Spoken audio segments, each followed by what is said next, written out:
Hi, how you doing? Are you okay? Have you ever wondered where the word okay comes from? This is the tale of how okay came to be, and how over the past 184 years it grew in popularity, thanks in no small part to President Martin Van Buren. Okay, let's get started. I'm Bob Summers, and this is a presidential story.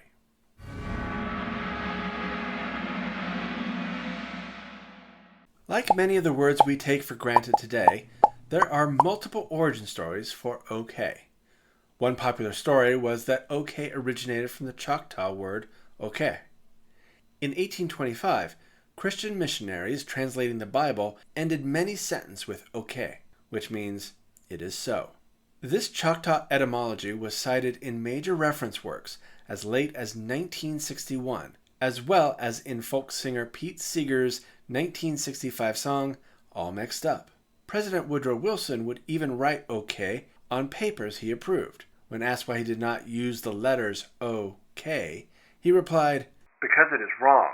Speaking of wrong, in a series of 6 articles in 1963 and 1964 by linguist Alan Walker Reed in the journal American Speech, Reed shared his exhaustive research and concluded that another origin of the word was all correct. When asked if the origin could be the Choctaw word okay, he calmly replied, "Nothing is absolute, nothing is forever." Nonetheless, Reed's version has become the de facto origin story for okay. Most changes to language start with a younger generation. In this case, it was the young adults of 1830s Boston who were playing with language in a couple of different ways at the same time. The first was the fad of using abbreviations, like today's LOL for laughing out loud or JK for just kidding. Back then, the abbreviations were things like NG for no-go or SP for small potatoes.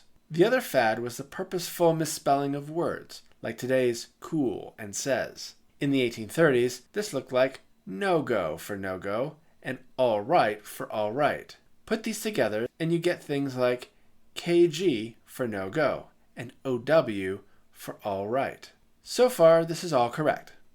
That was another popular phrase of the time, all correct. But when it was purposely misspelled, it looked like all correct or all correct. And when it was abbreviated, it looked like okay.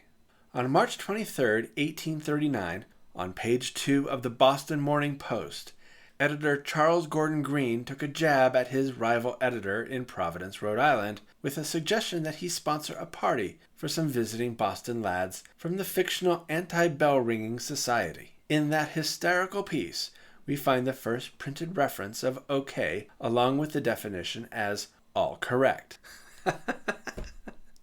LOL. I guess you had to be there. Like all fads, they fade as time passes. So why didn't OK go the way of KG or OW? We can thank President Martin Van Buren for that. In 1840, Democratic President Van Buren was running for re-election against General William Henry Harrison from the Whig Party.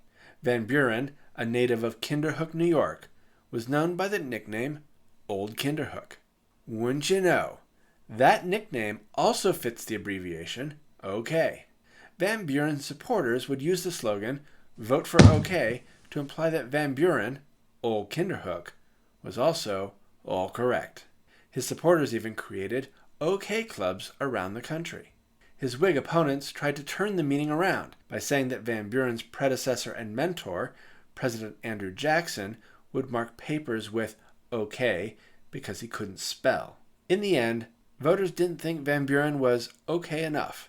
Harrison won the election with almost 80% of the electoral votes.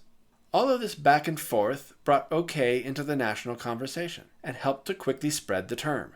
As telegraph technology became more prevalent, OK crossed international boundaries as a quick, cheap, and effective method of indicating that a message had been received.